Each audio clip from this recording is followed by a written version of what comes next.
The oldest thing in the room was not a man.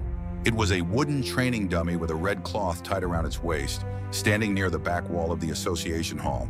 The cloth had faded from years of hands passing by it carefully. When Bruce Lee untied it, the whole room forgot how to breathe. The hall belonged to a small martial arts association above a herbal shop. It smelled of wood polish, tea, old paper, and rain trapped in wool coats. On the walls hung calligraphy, class photographs, tournament certificates, and one large black and white portrait of the founder watching the room with permanent seriousness. Students had been told since childhood not to touch the red cloth. It marked the dummy as original, the one brought from the old school decades earlier. Young men bowed near it. Older men corrected their posture when passing it. Nobody called it sacred, but everyone treated it like a boundary. Bruce had been invited to speak about adaptation. That word alone had made some people uneasy. Adaptation sounded harmless until a man imagined his own teacher's method being changed by hands he did not trust. Tradition often feels strongest at the exact point where fear starts calling itself loyalty. Tam was not a fool and not a villain. He had earned his caution. He had seen young men use the word modern as an excuse to throw away what they had not yet understood. He had seen flashy fighters mock old drills, then return injured, confused, and suddenly respectful. Preservation to him was survival. Across from him stood a younger instructor named Victor Lamb, proud, sharp, and eager to prove that loyalty meant defending every old shape exactly as received. Victor was not as wise as Tam, but he borrowed Tam's authority whenever he could. In every tradition, there are men who protect the roots and men who only guard the fence. Bruce entered without ceremony. He bowed first to the elders, then to the students, then to the founder's portrait on the wall. That last bow surprised some of the young men. They had expected a reformer to ignore symbols. Bruce did not ignore them. He simply refused to be imprisoned by them. The evening began politely. Tea was poured. Questions were asked. Bruce spoke about forms, drills, timing, distance, and the danger of turning inherited answers into automatic worship. Some students listened with relief, others tightened. Victor tightened most of all. When Bruce said a tradition must remain alive enough to answer the present, Victor interrupted. A tradition is not a clay pot to reshape whenever a young man feels clever. The room turned toward him. Tam did not stop him. Bruce looked at Victor calmly and answered, "No, it is not clay. It is a tree." That answer did not soften Victor.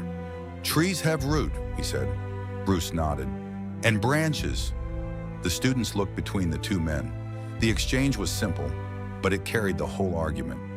Root without branch becomes buried strength. Branch without root becomes decoration carried by wind. Tam raised one hand. "Show us what you mean," he said. His voice did not accuse. It tested. That mattered. A proud man tests to win. A serious elder tests to understand whether the younger man is careless or simply standing in a place the elder has not yet examined. Bruce stepped toward the old wooden dummy. Several students straightened immediately. Victor said, "That one is not for demonstration." Bruce stopped. He looked at Tam, not Victor.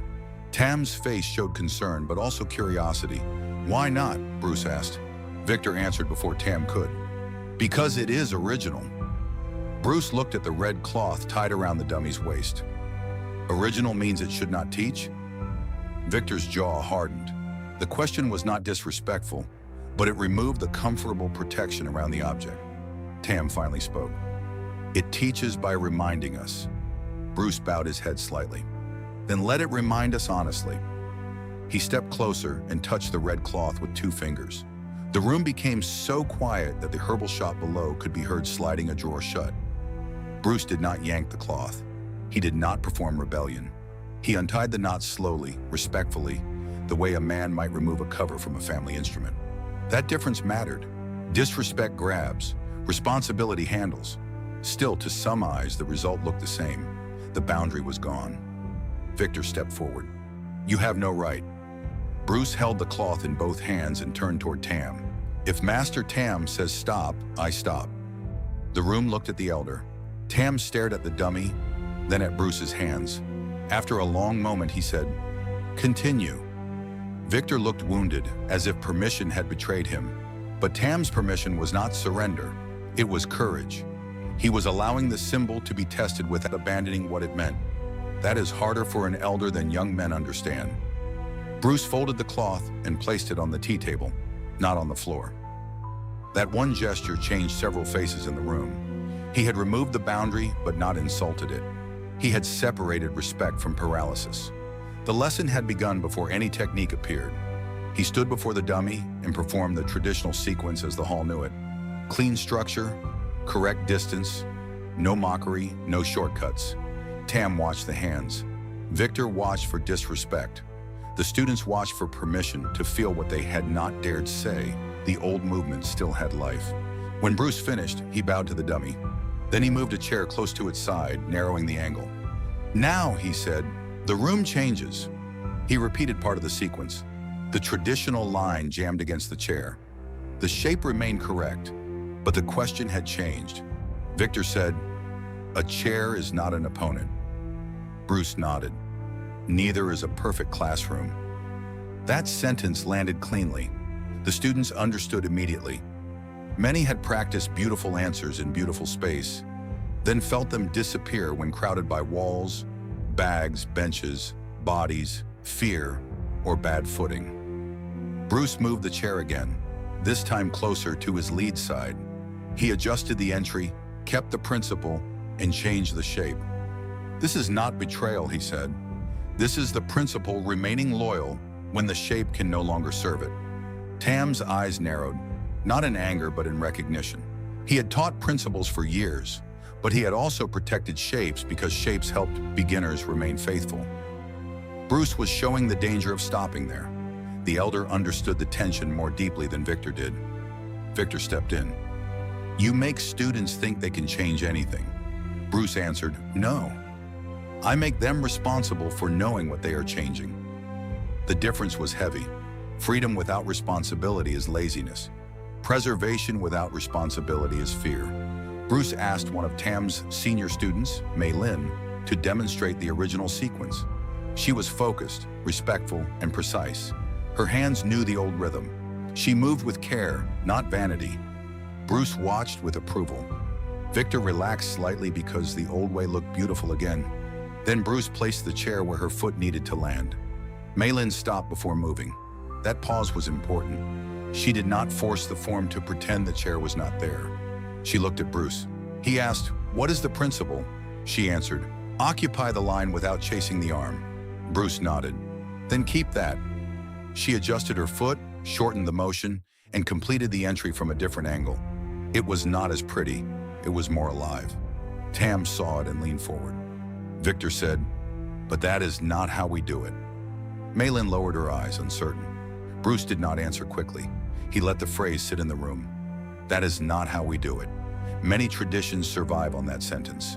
Many also begin dying inside it. Bruce turned to Victor. "Who is we?" Victor blinked. Bruce continued. "The founder? Your teacher? You? The students? The situation? If you say we, you must know whether you are protecting the art or only protecting your memory of being taught." That sentence struck Victor harder than a technique. He had trained sincerely, but he had also built part of his identity on being the faithful one. Bruce had touched the fear beneath loyalty. If the form can change, what makes me valuable as the keeper? Tam spoke before Victor could answer. "Memory is not enough," he said quietly. The room turned. The elder's voice carried more weight than Bruce's in that hall. Tam looked at the red cloth on the table. "But without memory, young men become arrogant." Bruce bowed his head. "Yes." The agreement surprised everyone. He did not want to destroy Tam's concern. He wanted to refine it. "Memory gives us roots," Bruce said. "But roots are not meant to remain above the ground as decoration. They feed movement." Tam closed his eyes briefly. He understood the metaphor because he had lived its cost. He had carried old methods across oceans and rent bills. He had preserved them when younger students wanted trophies more than patience. Bruce was not telling him preservation was useless. He was asking whether preservation had become too afraid to breathe. Bruce asked Victor to attack him using the formal entry from the sequence. Victor agreed immediately. eager to prove the old way under pressure. His attack was sharp and disciplined. Bruce stepped off the expected angle and stopped near Victor's ribs. No humiliation, just a question answered. Victor reset. He attacked again. Bruce changed distance this time. The formal entry arrived late. Victor attacked a third time, angrier.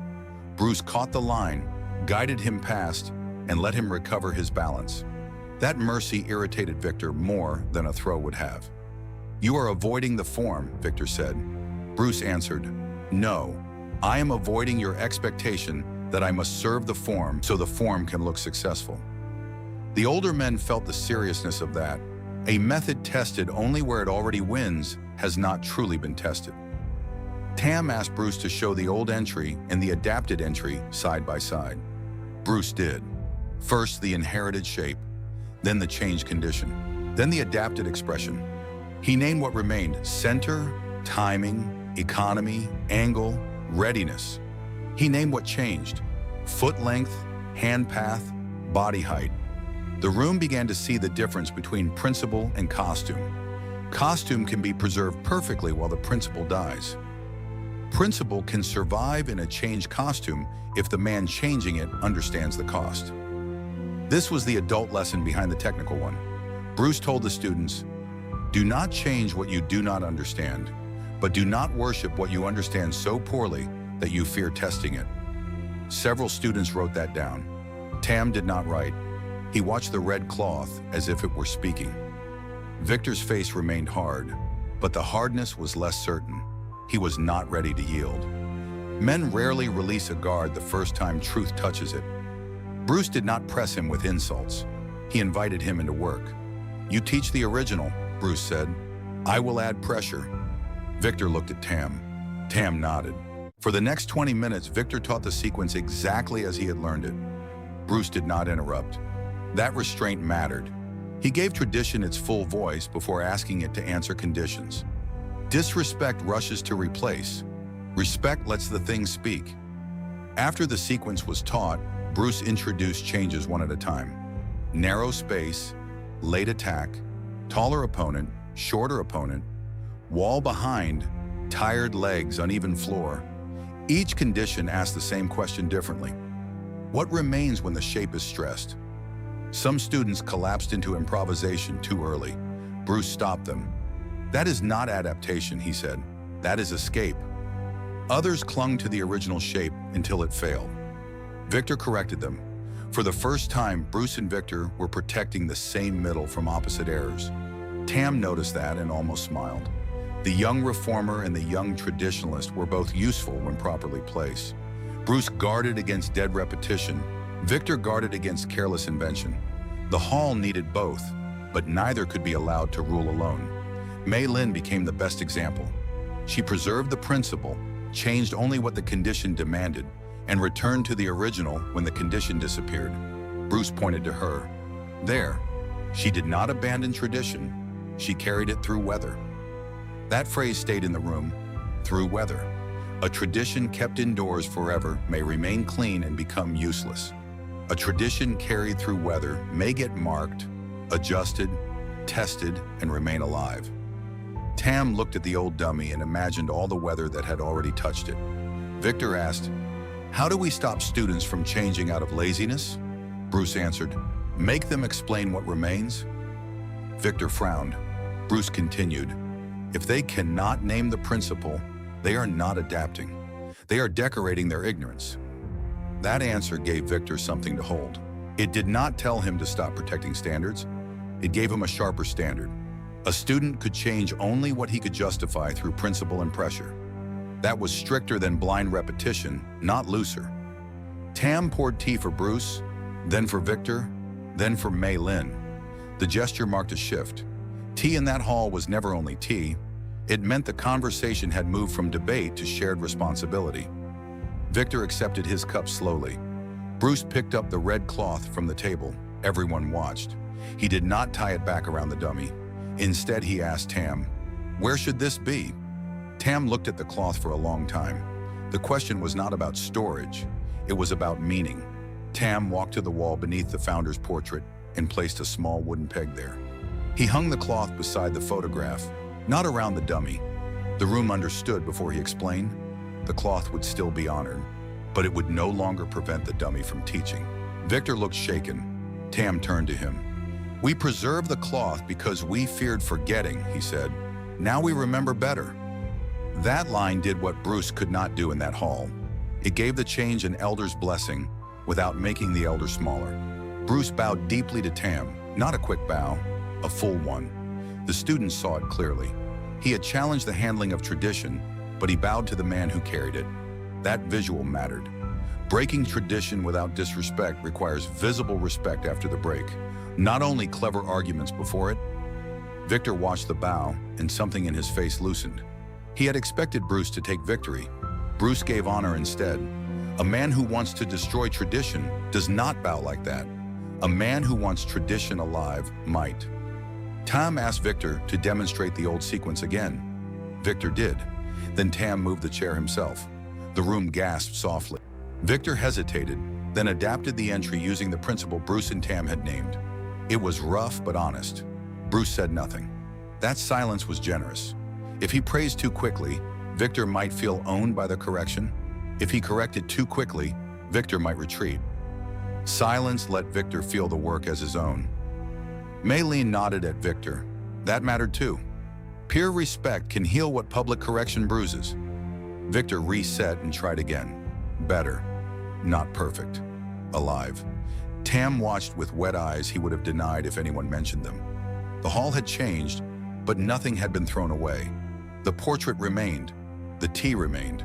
The old dummy remained. The red cloth remained. The sequence remained, but each had been returned to proper purpose. Memory served training again. Bruce gathered the students. Tradition is not the enemy, he said. Sleep is the enemy. Pride is the enemy. Fear pretending to be loyalty is the enemy. The room listened because the objects around them had already explained the words.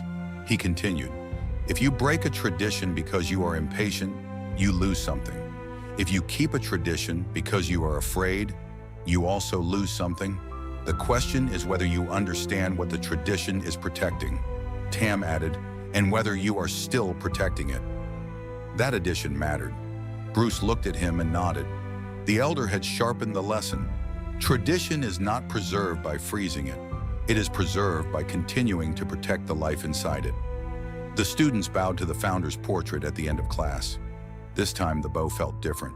Not less respectful, more awake. A symbol becomes stronger when people understand why they honor it.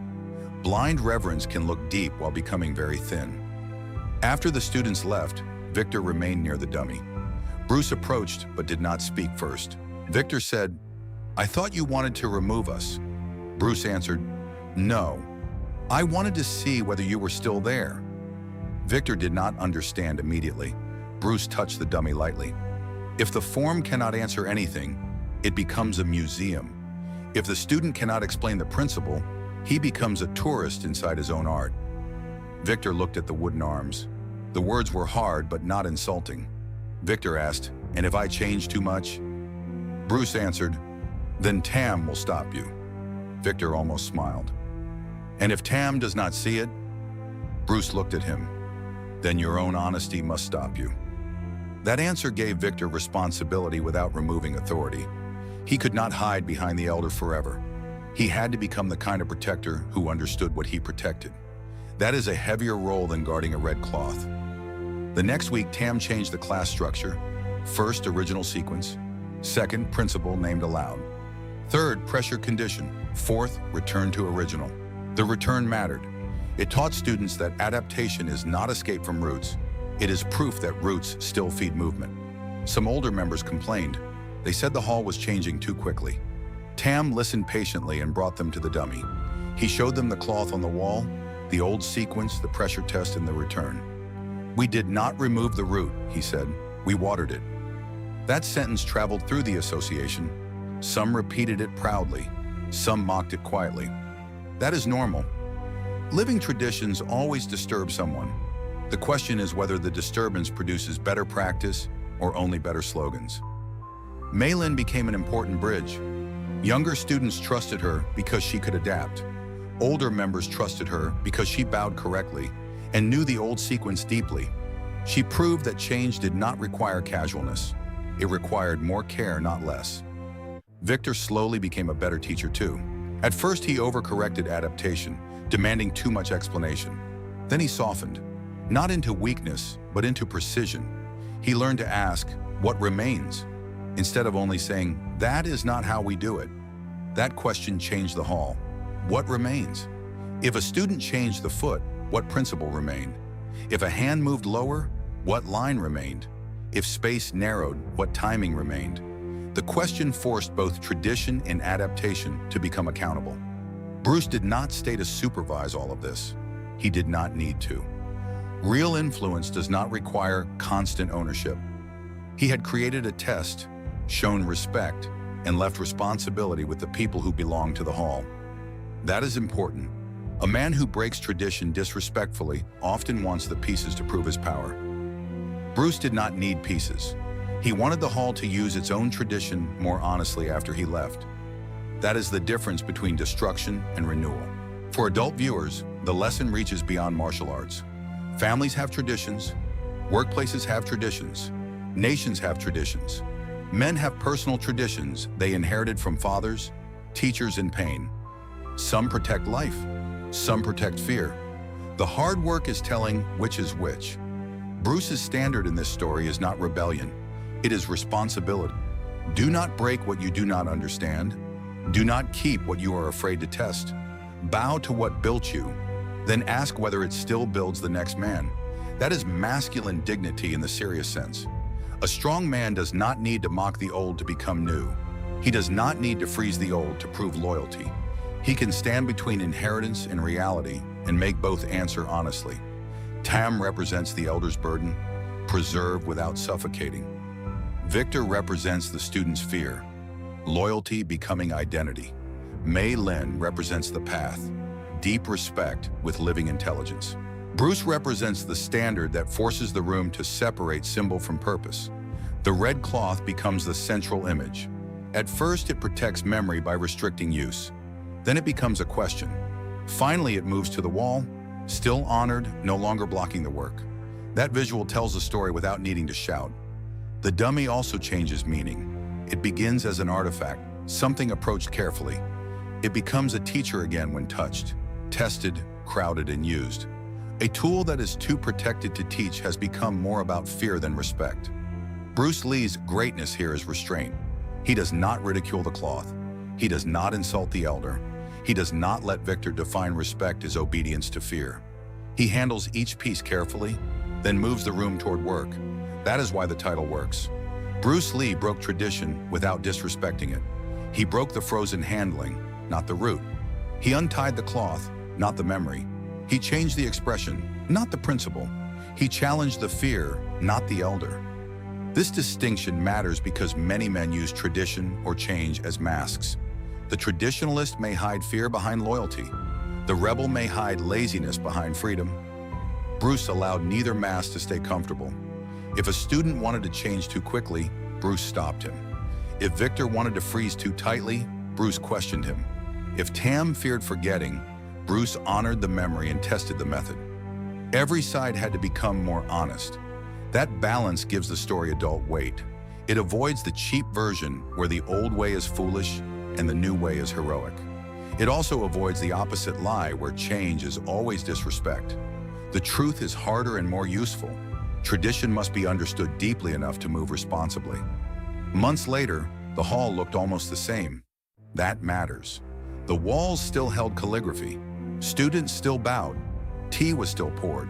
The founder's portrait remained. But beneath the portrait, the red cloth now hung beside a small handwritten sentence. Remember the root, test the branch. Visitors sometimes asked about it. Tam would tell the story briefly. Victor would demonstrate the old sequence. Mei Lin would add the pressure condition. Students would watch the principle survive change. That was better than a lecture. It made memory work. One visitor accused them of becoming modern. Tam smiled. "We are trying to become honest," he said. That answer carried Bruce's influence but used Tam's voice. The elder had not been replaced. He had been renewed. Victor eventually thanked Bruce in a letter he never sent. In it, he wrote that he had mistaken guarding the door for protecting the house. He kept the letter in his notebook. Some gratitude is too private for performance, and that is fine. Malin became known for asking students the uncomfortable question whenever they changed something. What are you preserving? Not what are you doing differently, but what are you preserving? That question forced adaptation to prove respect. This is the mature code the episode leaves behind. Change should not be an excuse to forget. Tradition should not be an excuse to sleep. The man who respects both must work harder than the man who blindly chooses one side. Bruce chose the harder middle. That is why he unsettled rooms. Extremes are easier to defend. Preserve everything. Destroy everything. The middle demands attention, humility, courage, and constant testing. It gives fewer slogans and more responsibility. Adult men understand this in their own lives. A father's rule may need to be changed without dishonoring the father.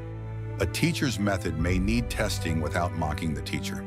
A personal habit may need breaking without pretending it never protected you once. The story gives a practical image for that work. Untie the red cloth carefully, fold it, place it somewhere honored, then put the tool back into service. Respect the memory, restore the function. That is renewal. Bruce Lee did that in the hall. He did not announce himself as a destroyer. He acted like a man responsible for the life inside the thing he touched. That responsibility is what made the break respectful. The students learned that respect is not stiffness, it is attention. Attention to origin, purpose, condition, consequence, and the people watching. A stiff respect can become dead. An attentive respect can move and remain faithful. Victor learned that loyalty requires understanding. If he could not explain what remained under pressure, he was not protecting tradition. He was protecting familiarity. Familiarity feels like home, but it is not always the same as truth. Tam learned that preservation sometimes requires permission to touch. This was painful because elders know how quickly careless hands can damage what took years to carry. But refusing all touch can also damage it, slowly, by making it unreachable. Malin learned that she could be both respectful and alive. Many students need that permission. They fear that thinking will make them disloyal. A strong tradition should not fear a thinking student. It should train her to think with roots. This is why the episode should end quietly, not with a dramatic fight. The true victory is a hall that still bows, still trains, and now tests more honestly. The old things remain, but they breathe. The final class of the night ended with students returning the chairs to the wall. The floor was swept. The dummy stood uncovered.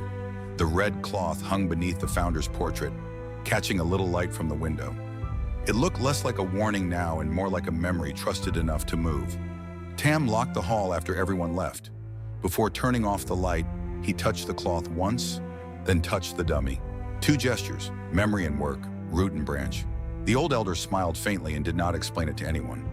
Bruce was already gone by then. That was fitting. The hall did not need him standing in the center forever. If the lesson required his constant presence, it had failed. The tradition had to continue in the hands of the people who carried it. The next morning, students arrived and saw the red cloth on the wall. Nobody asked whether they should bow. They did. Then they trained with the dummy uncovered.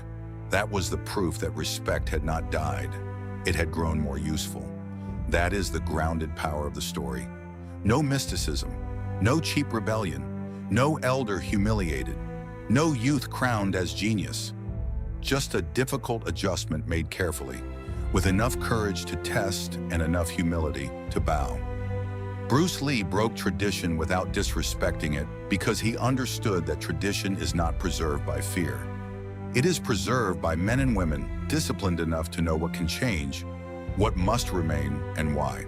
The red cloth was never the tradition. The principle was. The cloth helped memory until memory no longer needed to block the work. Once the cloth moved, the principle could move again through students' bodies. That is the final lesson for every grown man watching. Do not worship the cloth and do not throw it in the dirt. Ask what it was protecting. Honor that. Then decide whether it belongs around the tool or on the wall. A man who can do that carries the past without being carried by it. He can bow to the root and still let the branch grow. That is not disrespect. That is responsibility. and responsibility is what Bruce left in the hall. Not a new style, not a victory speech, not permission to be careless. Responsibility to understand deeply enough that change becomes an act of respect rather than escape. The dummy stood uncovered. The cloth hung honored. The students trained. Tradition had not been broken like a vase. It had been broken like soil before planting, opened carefully so something living could breathe. That image should stay with the viewer because it explains the difference between respect and fear. Fear says, do not touch. Respect says, touch carefully, understand deeply, and leave the thing more alive than you found it. Many men fail on one side or the other. They either freeze what they inherited until it no longer feeds anyone, or they break it loudly to prove they are not controlled by it. Both reactions still allow the past to command them. Bruce's response was different. He did not react against tradition. He worked through it. He let the old sequence speak, let pressure question it, then kept what remained true. That is not rebellion. It is disciplined testing. Tam's courage deserves equal respect. An elder who allows a treasured symbol to be re-examined risks misunderstanding from both sides. The fearful call him weak. The careless call him slow. But he chose the harder dignity of stewardship over the easy comfort of guarding. Victor's discomfort also matters. He represents the part of every man that wants certainty to stay where he first found it. That part is not evil. It is afraid. Bruce did not crush it. He demanded that it become more intelligent. Maylin's example shows the future of the hall. She did not need to choose between obedience and intelligence. She learned to carry both. That is what a living tradition produces when it is healthy. Students who can bow and think at the same time. For the channel's tone, this episode should feel mature, masculine, and grounded. The conflict is not about destroying old men or celebrating young ego. It is about the responsibility to keep what built you alive enough to face reality. Bruce Lee becomes the symbol of that responsibility. He is not a magician, not a vandal, not a man addicted to being different. He is the calm pressure that asks every tradition one adult question: are you still serving life or only protecting fear? That question is useful far beyond the hall. Ask it of old habits. Ask it of family rules. Ask it of training methods, business routines, personal pride, and inherited beliefs. If it still serves life, preserve it. If it only protects fear, move the cloth. The episode ends where it began, with the wooden dummy. But now the dummy is no longer untouchable. It is not less respected, it is more useful. That is the whole point. A respected thing should be able to serve. Bruce Lee broke tradition without disrespecting it because he separated the living root from the frightened fence. He honored the root, moved the fence, and made the students responsible for understanding the difference. That is how a man carries the past with dignity. Not on his shoulders like a burden, not under his feet like something conquered, but through his hands as work still alive enough to teach the next person. Tam later admitted to Mei Lin that the hardest moment was not Bruce untying the cloth. It was realizing he felt relief after it was moved. Relief frightened him because it suggested the symbol he had protected had also been protecting him from a decision he knew would come someday. That honesty made him a better elder. He no longer spoke of preservation as if it were simple. He told senior students that carrying a tradition was like carrying tea through a crowded room. Grip too loosely and it falls. Grip too tightly and your own hand makes it spill. Victor heard that lesson and recognized himself in the tight hand. He had not been wrong to love the old way. Love was not the problem.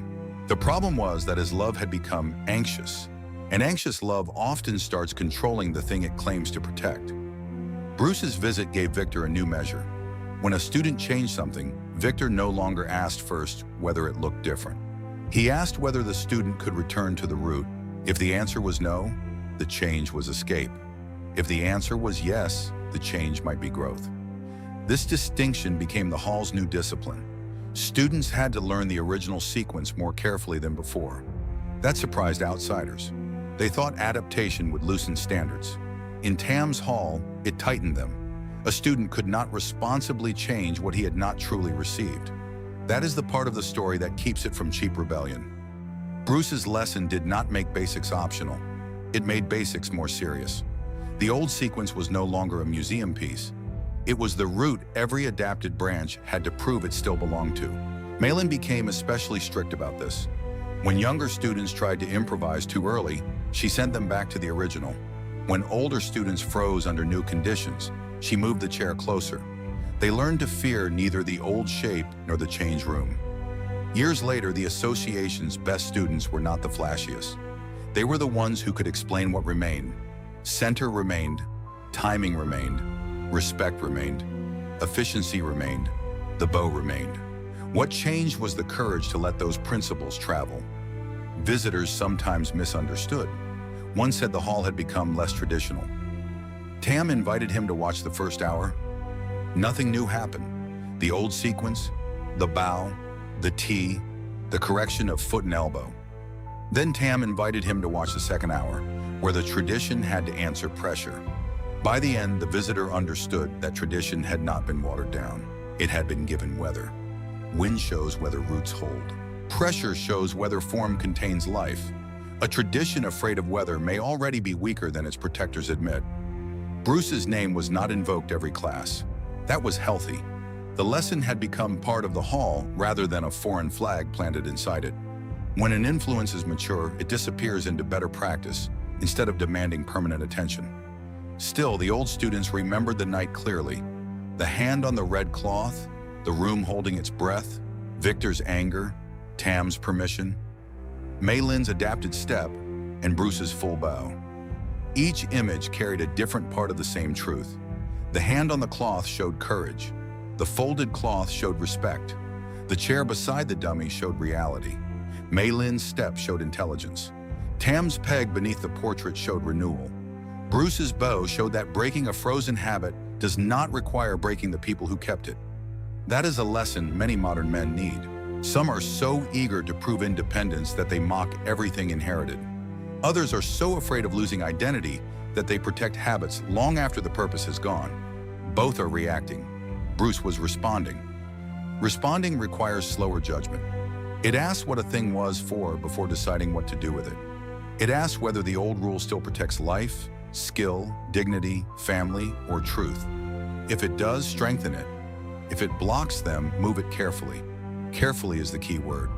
Bruce untied the cloth carefully. Tam moved it carefully. Victor changed carefully. Malin tested carefully. The whole story depends on care.